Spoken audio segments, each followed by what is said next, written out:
Greetings and welcome to another edition of The Fan Perspective. I am your host Nathan Lyle, here with another 2013 NBA Playoffs Round 1 recap. This one is the series between the number 5 Chicago Bulls and number 4 Brooklyn Nets. And in Game 1, the Bulls gave us official word that they doubted Derrick Rose would ever dress out this season. And Joakim Noah had plantar fasciitis, but he tried to tough it out, couldn't really get it right, and the Nets easily dominated as Deron Williams turned back the clock and Brook Lopez showed us what the future looked like in Brooklyn, and the Nets cruised to an easy 106-89 victory. And in Game 2, Joakim Noah got extended minutes and defense prevailed as the Bulls managed to steal Game 2 behind double-doubles from Noah, Deng, and Boozer, winning it 90-82. And then in Game 3, the series shifted back to Chicago, and Brook Lopez nearly had a triple-double, leading the team with 29 points, 9 rebounds, and 7 blocks. But the Chicago defense was too stifling, though, and behind double-doubles from Boozer and Deng, the Bulls managed to survive a late Nets rally to take the lead in the series with the 79-76 win. And then in Game 4, which was easily the best game of the season. It was a triple overtime thriller that was very physical, saw 5 players getting ejected, despite the fact that the refs were actually holding back their whistles on a lot of different calls on both sides. Such as, not to point anything out, but, Gerald Wallace on an illegal screen. He was obviously still moving.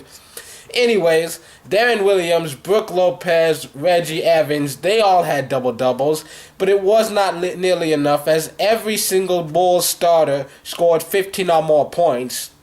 But they were led by the bench player extraordinaire, Nate Robinson, who had a game-high 34 points, which was the most ever by a Bulls bench player in a postseason game. 23 of those points came in the fourth quarter and is 1 point short of the franchise record set by Michael Jordan for points in the single quarter of a playoff game. And the Bulls go on to win 142-132. But then, Game 5, Cook Heinrich would miss the game. Nate Robinson got the start, which actually benefited the Nets, as Deron Williams turned it up to the tune of 23 points and 10 assists, while Brook Lopez dominated as well with 28 points, 10 rebounds. And the Nets bench outscored the Bulls bench 32-20, and the Nets go on to win 110-91, and then Game 6, the Nets win. Marco Bellinelli led the way with 22 points and 7 assists. Boozer and Noah both had double-doubles, and Nate Robinson fought through the flu and was even throwing up on the sideline, but he scored 82 points. It just wasn't enough as once again the short-handed Bulls fell just shy of victory against a Nets team that had 5 of their starters scoring 15 points or more, including Deron Williams, who led the team with 11 rebounds and tied Joe Johnson and Lopez to lead the team with 17 points and force a Game 7. And Game 7, it was as epic as expected. It was a tight game. Brook Lopez had 21 points and 9 rebounds. Deron Williams had 24 points, 6 rebounds, and 7 assists. And Gerald Wallace started showing us some of his offensive skills with 19 points. But it was not enough to overcome the Bulls, who were playing with some fire. Carlos Boozer had 17 points and 7 rebounds. Marco Bellinelli tied to lead the team with 24 points. But this game was all about Noah. Joakim put on an impressive display. He put up 24 points, 14 rebounds, and had a career playoff high 6 blocks, 5 of which were on Brook Lopez. Owned you, fool! And he led Chicago to a victory, 99-93. They move on to the second round, where they will face the Miami Heat. And a few milestones. All of these things happened over the course of this series. Carlos Boozer and Nazir Mohammed have now both played in over 70 career playoff games. Carlos Boozer and Joe Johnson have both played over 2,600 career playoff minutes. Deron Williams has now played over 2,000 career playoff minutes. Luol Deng has played in over 1,900 career playoff minutes. And Luol Deng has now made over 300 field goals in his playoff career. Joe Johnson and Deron Williams have now made over 93 pointers in playoff games. Deron Williams has made over 270 playoff free throws. Reggie Evans has over 80 offensive rebounds in the playoffs. Carlos Boozer has over... Why is that in there? Carlos Boozer has over 220 playoff free throws. Joe Johnson has made over 170.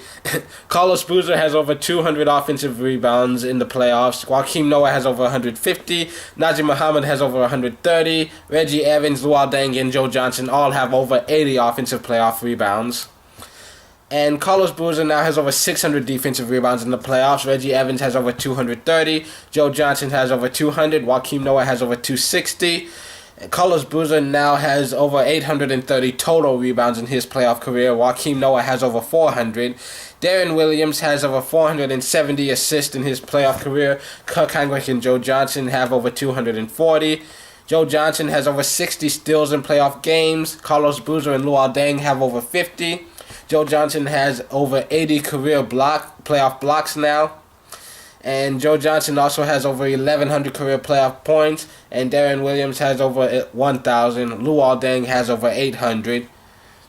And that's it. For the Brooklyn Nets, there's a lot of people talking about it being a disappointing season. And yes, as players and as fans, you want your team to win the championship every single season. And anything less is a disappointment. But I think they did pretty well. You know, they had a great year. They finished in the top 4 in the Eastern Conference. And was this a disappointing series? Yes, I think especially the Bulls were so battered and bruised. I think the Nets should have come away with this. But I think, they have the pieces in place. They can easily make another run next year. They've got a lot of great playmakers on this roster. And I don't think you should really be disappointed. They took steps forward, and that's what you want to do every single year. You want to get better and better every single season, because all I can say is look at the Mavericks. They won a championship, and 2 years later, they've only got 2 of those players still with them, and they're not even in the playoffs. So I think the Nets, for Nets fans, this was a good year for your team, and for the Bulls, you know, they really should not have won this series. They fought. They showed real grit and toughness, and they got through it through sheer force of will. And they are going to need that. They're going to have to keep fighting with everything they have to stand a chance. Because, you know, I don't want to sound like I'm dick riding the Heat, because I'm not. I'm just saying they are a very strong team. They swept the first round matchup, so they had plenty of time to rest and game plan while you guys were still out there fighting. And so this is going to be an intense matchup, and it's going to be tough for the Bulls. But they do stand a chance. They do have a legitimate shot to win this if they can show this same toughness that they had in this series. And hopefully, if they can get healthy, they will definitely stand a much better chance with a full roster.